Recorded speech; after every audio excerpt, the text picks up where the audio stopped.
Today we're going over how to become the strongest Ogryn on Darktide so you can feel what it's like to go absolutely berserk on every mission.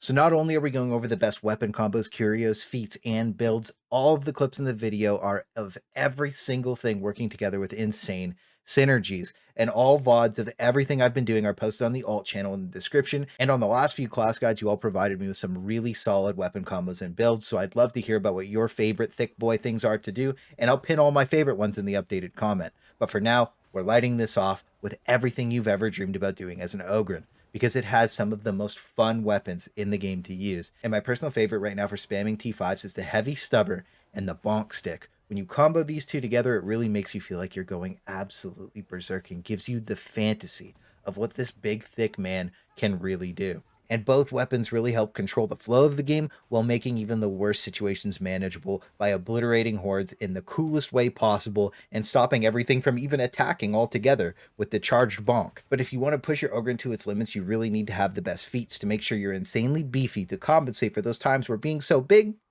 can be kind of bad. So my main build is going to be for the Power Maul, the Shield, and the MK3 Knife, paired with the Heavy Stubber or either Grenade Launcher.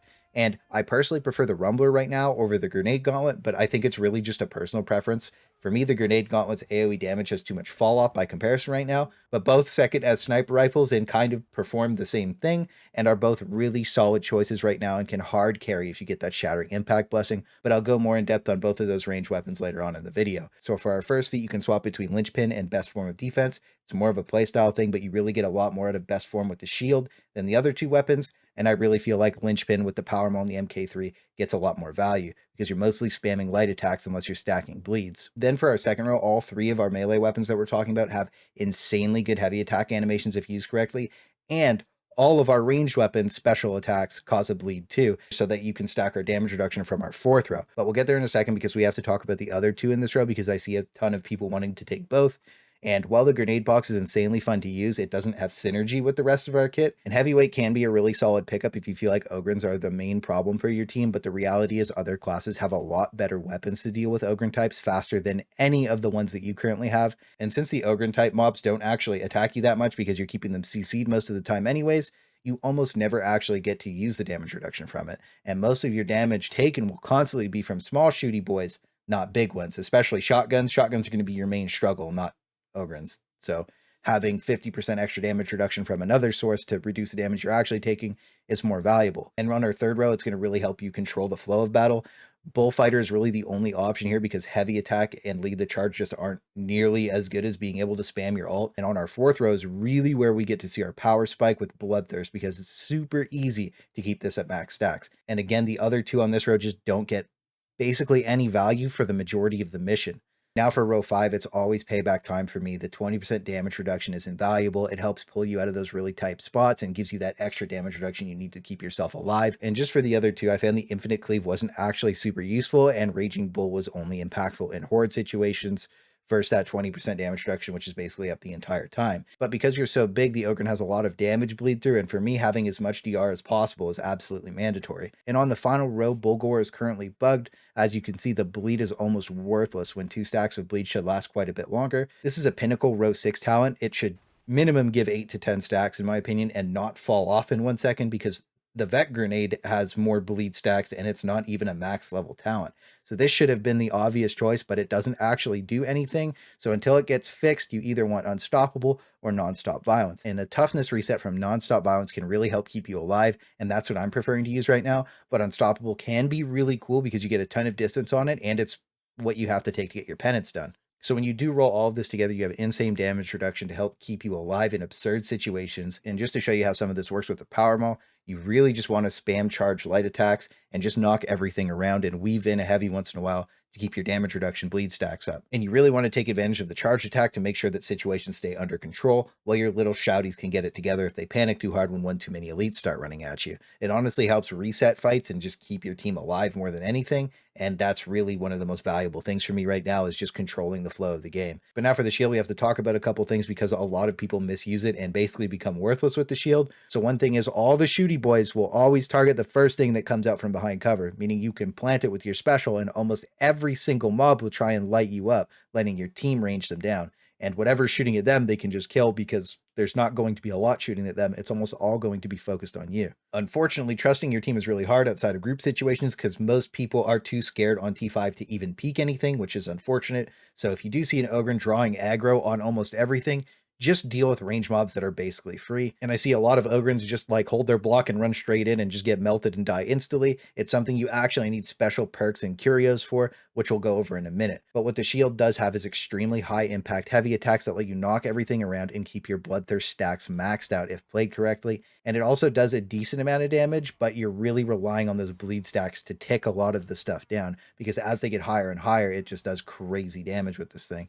And a cool trick you can do is to heavy the shield boys and actually bleed them through their block. And after the second or third, they start taking a ton of damage. And since your impact is so high, whenever a crusher pulls up, you can knock it straight to the ground, which is, again, just insanely valuable. So the shield is actually insanely good. You just have to put a lot of time into it to understand it and all of its nuances. And one of the best combos to do is to block push into heavy attacks. Again, the bleed just starts melting things after you get 2 to 3 stacks of it up on everything. And that's going to end up being your main damage for this thing. But now for the MK3, it's probably my favorite farming weapon in the game. It's pretty solid on T5, but I do still prefer the shield and the bonk stick. But this thing's light attack animations take the cake on basically all the Ogryn weapons. It's just insanely good. It really helps you keep mid-mast enemies CC'd to death with just light attacks, and the block heavy attack chain combo is easily one of the smoothest in the game. That lets you stack your bleed up no problem, so you can have that damage reduction on top of everything else. And I got carried away, so I almost forgot to talk about a leveling build, but I would swap Blood and Thunder for bombs away while you're leveling and just yoink grenades to one-shot all the fat packs, and then just try to pick up a good MK3, and farming T1 to 3 should just go super smooth for you. But now we're going to go over the best perks and blessings for the relevant Ogryn weapons, and the MK3 Combat Cleaver really wants crit chance with block efficiency, and again, crit chance doesn't actually need to crit to affect its multiplier, so your armor peen multiplier gets a lot higher just by having crit chance, and it makes it absurdly good on almost every single weapon. And I do explain it more in depth in other videos. So for blessings, you're going to want to take Savage Sweep and Momentum, and it'll really make this thing a cleave demon. Then for your power maul, you want crit chance, unyielding percent damage, or attack speed and block efficiency. Any combo of these 4 would be really good, but I would always prefer crit chance again. And then the blessings do seem pretty limited to my knowledge, just from what's available on the websites. So you would really want Brutal Momentum and Confident Strike right now. But if you do get something that isn't on the list, just let me know about it so I can add it to my Google Doc. But now onto the shield. You really want stamina and block efficiency, almost mandatory for this thing. And you do need to tailor Curios to this as well, which I'll go over in a minute. And for this, you want Brutal Momentum or Confident Strike, but Skull Crusher seems like it could be pretty good too. And now for the ranged weapons, we'll start with the Ripper Guns. They honestly have really bad ammo economy right now, and I don't like taking them into T5, where ammo needs to be used by better weapons to deal with the majority of situations. It simply just doesn't measure up to what it needs to actually bring to the table, and it needs to have its base ammo almost doubled before I think it's even worth taking. And ammo economy is something I talked lightly about before, but it really does hurt your team right now to take something like this into the higher tiers, kind of like the revolver and the shotgun do. They just buff the revolver's base ammo because of that reason. But again, the Ripper Guns are insanely fun to use on the lower tiers, and I abuse them quite a bit. I did take it to a couple T5 games, and I noticed that I was just almost always out of ammo, and I'm not going to take ammo away from people that need it. So again, when I say stuff like this, I'm trying to give you the highest success chance possible when queuing with random people for beating T5. It's not really about how things feel, how much you like something. It's about actually just winning and the easiest and smoothest path to get there, while bringing up issues with the weapons, so hopefully that they get the buffs they need to be on par with the others and actually relevant without hurting your team or holding people back. So if you do want a solid Ripper Gun, crit chance and reload speed are really solid, and Can Opener and Terrifying Barrage can be really good blessings, but Blaze Away is also really solid.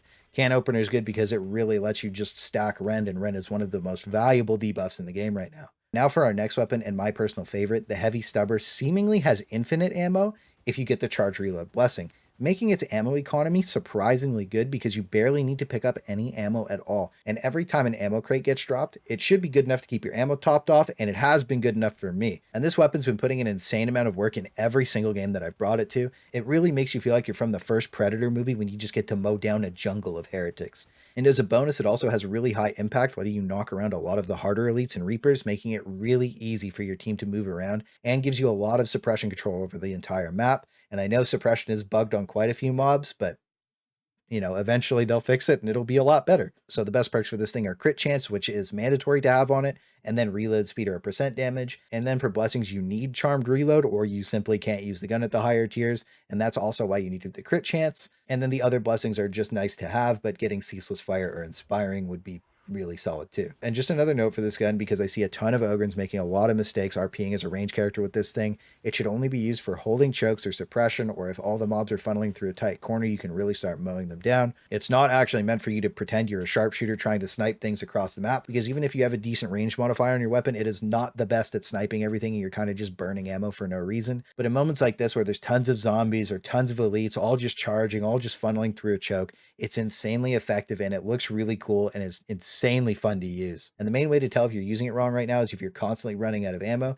you either need to chill with it or your team needs to pick up the pace on the ranged enemies. And again, I have a ton of examples of me using it on the alt channel, absolutely carrying T5 lobbies with pure random groups. So that way you can see how effective it can be, because I don't just like saying something without having multiple examples of it for you to go reference, because it literally is the most fun weapon in the game and you don't want to miss out on it. But now for the grenade gauntlet, it's also insanely good, but really needs the shattering impact blessing to rend armor. This weapon is more of an enabler and a CC tool with some elite assassination potential, but it really lets your MG12 enjoyers tear up crushers and provides insane team synergy. Plus, again, it's just a really fun weapon to use. So you really want to look for crit chance and reload speed on this thing, or maybe damage to special so that you can snipe some snipers. But again, you have to have shattering impact on this thing. It's absolutely mandatory. And when you get that, it is one of the best weapons in the game flat out. But its counterpart, and probably one of the most underrated weapons right now, is the Rumbler. It's essentially just veteran grenade spam, but more damage, and it seconds as a sniper rifle, just like the grenade gauntlet. So for this, you really want reload speed with crit chance or damage to unarmored enemies, paired with shattering impact again. Now, it kind of does the same thing as the grenade gauntlet, but the Rumbler doesn't have as much AoE damage fall off, so it's way better for wiping out and controlling hordes, instead of just sniping and CCing things. But the main thing to note about both weapons is that the impact from the explosion actually instantly kills poxbursters, so you can snipe them around corners and stuff, or instantly kill them when they're far away, and to me that's insanely valuable. But now for the Curios, these heavily depend on what build you're running, and if you're the shield build, running triple stamina will let you absorb an insane amount of damage, and you need block efficiency with gun res, then toughness regen is just icing on the cake. Now, in every other situation, I like to run 3 health, as your toughness is almost never maxed anyways, and you're already getting a ton of bleed through because your base HP pool is so massive. So getting an extra 60% HP is ridiculously good and basically makes you feel almost unkillable, and you really don't need the extra wounds after you're fully set up and comfortable on the character. And on all these, you really want gun res as the main one. This is going to be the most important because that's what your majority damage taken is going to be. And then block efficiency and toughness regen again. And again, I can't emphasize how valuable gun resistance is. It's one of the most important things for the Ogryn because you are so big that anytime something shoots at you, it's almost never going to miss. And overall, I think the Ogryn is probably the most fun class to play in the game. You get to RP like an idiot the whole time you're playing it. And that's just perfect for me, honestly. Like, in the moment, I literally just get to choose the most Ogryn thing to do possible, and somehow it just always works out, and I get to look insanely cool while I do it. So I'm just having a ton of fun playing it in every single lobby that I take it to, and it really makes me feel like I have a massive impact on every single game that I'm in. Plus, being able to mow down a horde of elites by shooting their PPs is all you could really ask for, and blasting a couple extra shots off into a pile of heretics you just wasted is exactly the Ogryn fantasy that you always dreamed about. Plus, everyone's really nice to you when you play Ogryn, and I like that kind of wholesome gameplay. Now, go make sure you all have a Merry Christmas.